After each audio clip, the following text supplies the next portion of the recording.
Le biais du Maroc qui n'arrive pas. Les premières armes vont arriver avec le Dina dans lequel il y a un certain Boumedienne. Et Ouari Boumedienne, il a même accompagné le Dina qui transportait les armes au Capo d'Awa.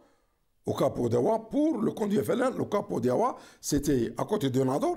Et l'une des premières manifestations, ça a été les premières manifestations de cette insurrection, ça a été l'affaire de Ahmed Zabana, l'affaire de la Mardo, l'attaque des casernes d'Ekmul à Oran et l'affaire des bombes qui a été soulevée par Vaujour, par Jean Vaujour à Oran. En 1954, les gens étaient préparés. Et en novembre, c'est Qassem était à Oran. Il était à Oran. Et le 2 novembre, il a été arrêté par la police. Le 2 novembre déjà, puis relâché. Mais le 6 novembre, il n'a pas pris ses précautions. Peut-être, il a ses raisons. Le 6, ce n'était plus les RG qui l'ont arrêté, c'était la DST d'Oran qui l'a arrêté. وكنا دايرين لها شومبر فوق في السطح، كان عندها une شومبر لما يجي يسكن فيها. واحد النهار الصباح الله اعلم سيتي ان جودي، وجودي ما نقروا لا جامع لا كوليج، لا كوليج تاع فرنسيه ولا جامع، كنا نقروا قران صغار. جاو ثلاثه تاع الفرنساويين افيك اون تراكسيون كحله، طبطبوا طول الماتان، ما نقول لك 7h 7h30 دو ماتان. وحنا كنا نوضوا الصباح باسكو الخميس نلعبوا الكره في الشون سيدي الحسني لي زوغاني كونس. صوناو هوت حليت عليهم، سيتي ثلاثه تاع الكور امبيرميابل كاكي و تراكسيون كحله سيتروان. قالوا لي مسيو قاسم لا، قلت لهم وي. قالوا لي ديت لو دو فونير. طلعت نوضته، طبطبت عليه في بيته، قال لي ادخل. نوضته كان ببيجاما غي، بيجاما غي بلو بلون نوار، شاف عليها كي الحين. نوضته قال لي شكاين، قلت له وحدهم يسقسوا عليك، هو يغوسوفي بوكو دو فيزيت بوكو دامي، مي هاد الخطره كوم سيتي تو. قال لي شكون؟ قلت له قور. قال لي كي دايرين؟ قلت له رحمه الله، قلت له ils ont des imperméables وعندهم طوموبيل تراكسيون كحله. il a fait une grimace وهود قاعد معاهم ان مومون، ومن بعد وقيلا عاود طلع لبس قشه ومن تم راح. et de là on l'a plus revu. C'est un homme exceptionnel et qui joue un rôle pivot en 1950, à partir de 1952 pardon, jusqu'en 1954. C'est lui. C'est lui qui accueille ce qu'on va appeler la délégation extérieure au Caire. C'est lui qui accueille quelqu'un qui est recherché depuis 1945, qui est Aït Ahmed. C'est lui qui accueille un personnage aussi important que Mohamed Kider.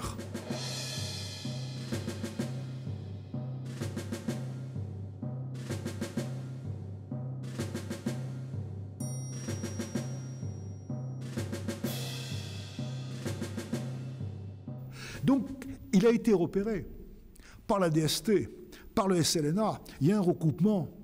On pense que c'est une tête, alors qu'en fait, cet homme, c'est le lien entre l'Égypte et l'Algérie. Alors, lorsque éclate ce qu'on appelle la Toussaint Toussaint Rouge de 1954, le gouvernement est quand même un peu pris au dépourvu. Il ne faut pas oublier qu'à ce moment-là, la France sort à peine du conflit indo-chinois. La paix a été signée à Genève, vous vous souvenez, par Pierre Mendès France, et c'est ce même gouvernement Mendès France qui va avoir à gérer les premiers mois de ce qu'on n'ose pas encore appeler la guerre d'Algérie, mais de ce qui est aujourd'hui devenu la guerre d'indépendance de l'Algérie. Alors évidemment, lorsque le conflit éclate, on s'appuie pour obtenir des renseignements, parce que la première forme de lutte, c'est évidemment le recueil du renseignement, sur les services existants, et parmi ces services, le plus fiable localement, c'est la direction de la surveillance du territoire.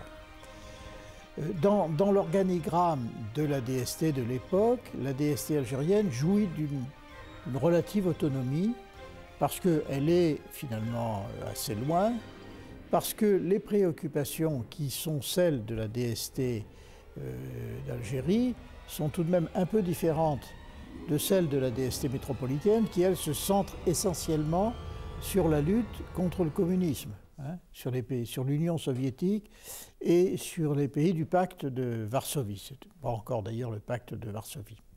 Donc cette DST algérienne, cette DST d'Alger même pour être très précis, elle est directement impliquée dans le conflit. Et cette implication va durer pendant les 8 ans du conflit, puisque c'est la DST qui va être chargée de centraliser l'ensemble des renseignements recueillis par l'ensemble des services de police ainsi que par l'armée, hein, dans une certaine mesure. Donc le cœur du renseignement contre le FLN et un peu le MNA d'ailleurs à l'époque, c'est essentiellement la DST d'Alger.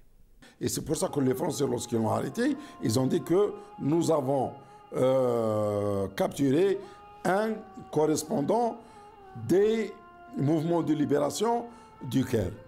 Et ils ont trouvé en lui un élément moteur de la coordination. وكي جاو لا دي اس يدوه انا ما ظنيتش كاع باللي سيتي لا بوليس خاطرش بزاف الناس يجوا يسالوا عليه ميم دي زيترونجي اي بي فالي فوار لي كورسبوندونس كيل افي لو كوريي من العالم باسره يجوه دونك جو بونسي كيل افي دي ريلاسيون دون لو موند انتيي j'aurais jamais eu cette idée باللي سيتي لا بوليس لوكال entre autres la DST.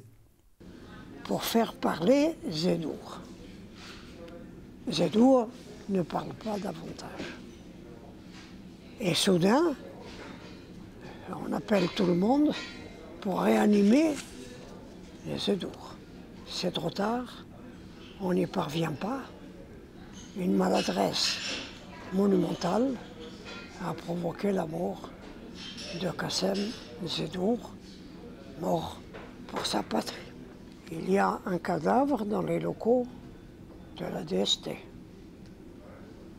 C'est encombrant. Donc la question qui se pose maintenant à Pontal,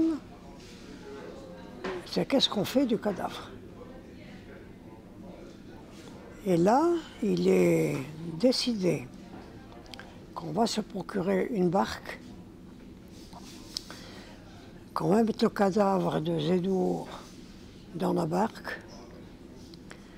que Lofredo et Longchamp vont ramer, aller au large, et jeter le cadavre à la mer. C'est ce qui est fait. C'est Lofredo qui le dit. Et il fallait attendre jusqu'à la fin novembre pour voir son corps qui a été rejeté par la mer. Il se trouve que la mer rejette le cadavre. Alors ça, c'est le pépin. فاجئنا من الاكسبريس جاب لا مور داني سودا هذاك الوقت الاكسبريس هو اللي جاب عليه لا مور داني سودا قلعنا احنا في ابن عباس العائله كاع قلعنا فيه مسكين صبروه كيعذبوه كيساووه كيهلكوه كيخرجوه في الحاميل وكيبحر ردها اسجنوني اسحقوني عذبوني احرقوني اغرقوني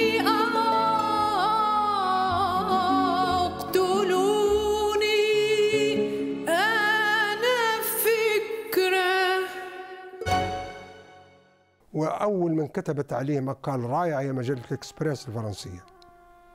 أنا جبت خلاصة ما قالته مجلة الإكسبريس الفرنسية عنه، لأنهم هاجموا الشرطة الفرنسية وقالوا هذا إرهاب أن يقتل طالب من هذا النوع، المفروض يحاكم ولا يقتل ولا يغتال. وأنا كتبت عليه مقال نشر في مجلة الآداب البيروتية، لأن كان ينشر فيها أنا وكان ينشر فيها جنيدي خليفة، قاسم سعد الله، مجلة آداب مشهورة يعني مشهورة، أحسن مجلة بالمشرق العربي. مقال بعنوان زيدون الشهيد، لأن يعني معروف هو قاسم زيدون. L'écho d'Alger, il a titré l'étudiant Qassem. Il a dit bien l'étudiant. Donc dans ce cas, Qassem a été le premier étudiant mort pendant la Révolution. هذا الجمع الموجود في شخصية قاسم زدور، الجمع بين الإسلام والوطنية والعربية والحداثة ثم الشهادة جعل منه رمزا للمثقف الملتزم في تاريخ الجزائر الحديث. رمز لنضال شعب من أجل السلام. L'union de l'UGMA a été créée. On a constitué les instances dirigeantes de comité président, comité exécutif, comité directeur. Le premier président, ça a été Taleb Ahmed. في مقر جمعية الطلبة المسلمين لشمال أفريقيا في شارع سان ميشيل، عندما وصلنا خبر اغتيال قاسم زدور وأنه ألقي القبض عليه وتوفي تحت التعذيب. فأذكر أن بعد أسابيع أصدرنا نشرة نددنا فيها بهذا الاغتيال.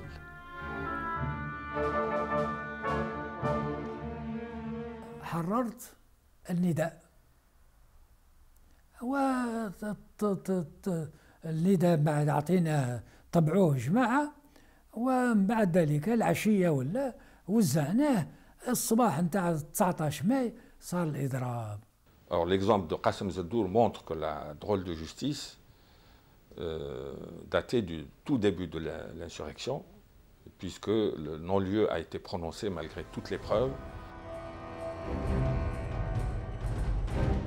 Effectivement, je suis parmi tant d'autres un des éléments animateurs du mouvement libéral algérien. Et pensez-vous, Maître Popi, que l'on puisse trouver dans la population européenne d'Algérie des promoteurs pour une telle politique? Sans difficulté, en ce qui nous concerne, les cadres d'un futur parti libéral existent. Popi m'avait dit, lorsque vous avez des gens qui viennent se plaindre, adressez-les-moi. Bon, donc comme je savais qu'il était bien orienté, c'est ce que j'ai fait avec Zeddour. Mais j'apprendrai après que Pierre Popi a été reçu par Pécou, conseiller de Lacoste chargé de la police. Bon, il a retiré la plainte sans l'accord du plaignant, ce qui est scandaleux pour un avocat. Popi a été assassiné dans son cabinet pendant l'heure où il est fermé, entre midi et 14 heures, par des hommes qui sont les sous-officiers du commandant Hou. La famille Zeddour n'a pas obtenu gain de cause à cause de l'étouffement de l'affaire par le directeur de la sûreté à l'époque,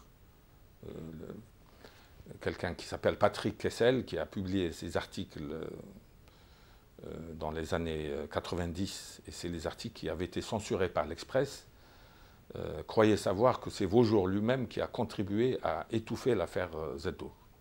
كنت في المدينة الجديدة، قلت أنا اليوم إن شاء الله نؤدي صلاة الجمعة عند السي الحاج الطيب النهاجي، ولكني حينما دخلت وجدت الشيخ جالسا فوق المنبر وبقى يدعي رحمه الله وهو يبكي على ابنه الصالح سي قاسم، وقال ادعوا لي هذه الظالمة التي كانت في سبب قتل ابني وقتل جميع المسلمين، اللهم اهلكها، اللهم دمرها، اللهم طهر الوطن منها، اللهم كذا اللهم كذا، وإحنا والكل المصلين يقولوا آمين وهو يدعي الشيخ رحمه الله.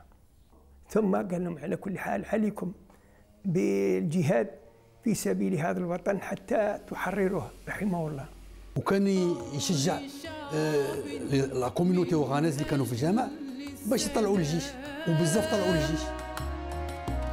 وشعار الود والإخلاص في دنيا الوئام،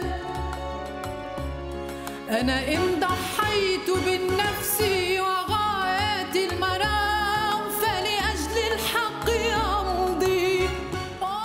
كي نصلوا الجمعة ونروحوا للدار أنا وياه نفطروا تيجوا لا دي اس تي، نهود أنا نحل يصونوا، نهود نحل يقول لي اسكو مسيو زيدو محمد، نقول له مسيو زيدو طيب يلا نقول لهم وي. انا نعاين نقول له يقول لي ديت لي يهودوا يدوا كوميساريا كاستونار ويعاود يجي سا سي باسي بليزيور فوا سا. أدين له أنا وغيري بالكثير من الأشياء التي تمس الأخلاق وتمس الوطنية، الروح الوطنية التي كانت فيه. هو من الذين أثروا في حياة الكثير من الناس، وكان استشهاده يعني بالنسبة للجزائر موته وضياعه على يد جماعة من أصحاب الضراوة الاستعمارية، هؤلاء الذين عذبوه العذاب الشديد جزاهم الله شرا، هؤلاء الذين ظلموا كل الجزائر، وهو ذهب ضحية لهذه الضراوة الاستعمارية الشديدة.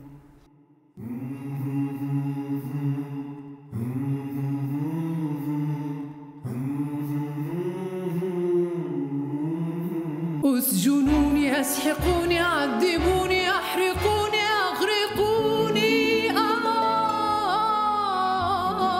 اقتلوني، انا فكرة. Vous vous rappelez ce que dit l'article 1er des pouvoirs spéciaux. Les libertés fondamentales sont suspendues pendant la durée des événements d'Algérie. Voilà. Ce qui peut vouloir dire, si les libertés fondamentales sont suspendues, que la torture est autorisée.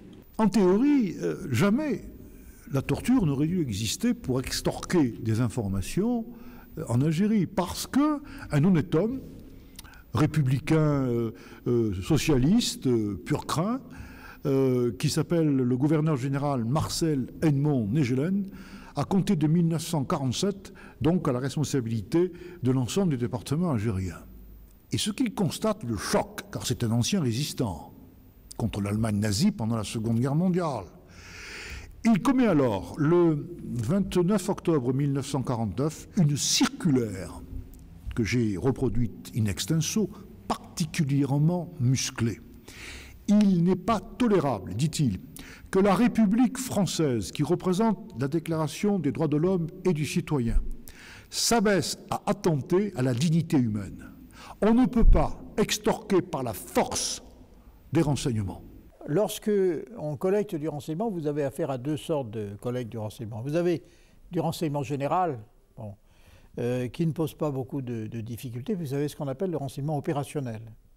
C'est-à-dire que vous êtes sous la pression de l'événement, sous la menace d'attentats jugés et appelés terroristes, hein, et qui implique, qui exige souvent une réponse rapide, sinon immédiate. Ce n'est pas du tout pour expliquer, c'est pas du tout, pardon, pour excuser la torture, mais il est certain que lorsque vous êtes sous la menace de la commission d'un attentat qui pourrait faire des victimes, vous êtes un peu pressé d'obtenir des renseignements. Et par conséquent, on procède à ce qu'on appelle des interrogatoires poussés, qui impliquent évidemment des mesures de rétorsion, des mesures de violence, hein, des mesures de torture. Et des mesures de torture dont il faut avoir l'honnêteté de reconnaître qu'elles peuvent aller jusqu'à la mort de la personne torturée. Alors dans le détail, je ne peux pas vous donner d'éléments, non pas que je m'y refuse, mais parce que je n'en dispose pas, mais il faut savoir que l'ensemble des renseignements recueillis à l'époque par la DST a été consigné sur le papier et que ces renseignements peuvent être consultés. C'est d'ailleurs une consultation à laquelle, pour mes propres travaux, je me réserve de procéder. Eh bien, Claude Bourdet, en 1951, pose la question dans la presse française, y a-t-il une Gestapo en Algérie? 26 décembre 1958, fait de torture dans les locaux de la DST. Conclusion. Ces tortures auxquelles ont vaillamment résisté les milliers d'Algériens qui y ont déjà été soumis laissent subsister chez leurs victimes des tares physiques. Secret confidentiel. Intervention parlementaire concernant l'attitude de la police en Algérie. Monsieur le ministre, vous soumettre les faits suivants relatifs aux agissements répréhensibles dont s'est rendue coupable la police en Algérie. Certes, la liste des suppliciés des torturés est longue. Les supplices de la bouteille sur laquelle on me fait asseoir et du courant électrique dans mon corps. Policier nommé Galopin, Lofredo, Émile Voisin, inspecteur principal, Belkher Robert. Entouré d'une dizaine d'inspecteurs parmi lesquels Lofredo, Belkher, Planès, Émile Voisin et du commissaire de la BST Galopin, je fus sommé de reconnaître des faits dont je n'avais aucune connaissance. Torture, premièrement, durant 5 jours, bastonnade à chaque interrogatoire. Deuxièmement, brûlure du corps à la cigarette au local de la préfecture d'Alger par l'inspecteur Tcham et le commissaire Touron. Ces tortures m'ont été infligées par le commissaire Touron, l'inspecteur Bourras, l'agent de police Beher. On ne sort de la BST que pour regagner le cimetière. Lofredo ordonne alors d'évacuer la salle. Les inspecteurs Ousmer et Belkher me firent subir le supplice de la bouteille. Le commissaire Lofredo participait à l'opération en appuyant sur mes épaules. On me décollait les ongles. Ayant obtenu le certificat médical, seule pièce justifiant les tortures subies à la BST et la PRC, je reniais totalement le rapport. Une guerre d'Algérie qui a commencé en 1830 pour se terminer en 1962. La guerre d'Algérie, elle a duré pendant toute cette période-là.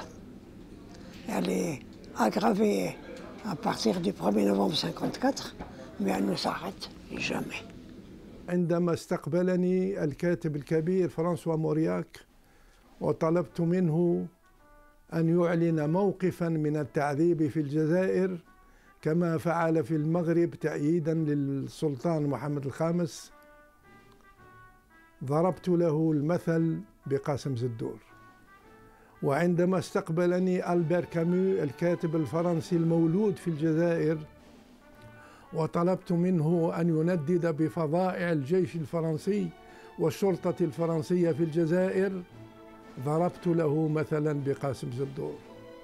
وعندما استقبلني رئيس الحكومة الفرنسية بيير مندس فرانس وشرحت له أن شباب الجزائر وراء الثورة، ضربت مثلا بقاسم زدور. وفي عهد الرئيس الراحل بومدين سمعت أشياء جديدة عن قاسم زدور من بومدين نفسه ومن أخي وزميلي مولود قاسم، جعلتني أتأكد وأكرر أن قاسم زدور رمز المثقف الملتزم في تاريخ الجزائر الحديث. قاسم زيدون أول طالب سقط شهيدا، ولكن بكل أسف لم يرفع اسمه في التاريخ، ولكن هو شهادة لله أول طالب يسقط شهيد جزائري في الثورة الجزائرية. Je souhaite que le sacrifice de Zedour soit reconnu et par la France et par l'Algérie. Voilà ce que j'avais à dire. Je me demande si on ne pourrait pas peut-être le considérer comme un chef historique, il a joué un rôle de liaison, mais parmi les pères de la nation algérienne, en remontant jusqu'à Abdelkader, en remontant à l'émir Khaled, à Messaliach, il ne faudrait pas l'intégrer dans le panthéon de ces hommes et qui ont affirmé qu'il existait une nation algérienne. مهما كان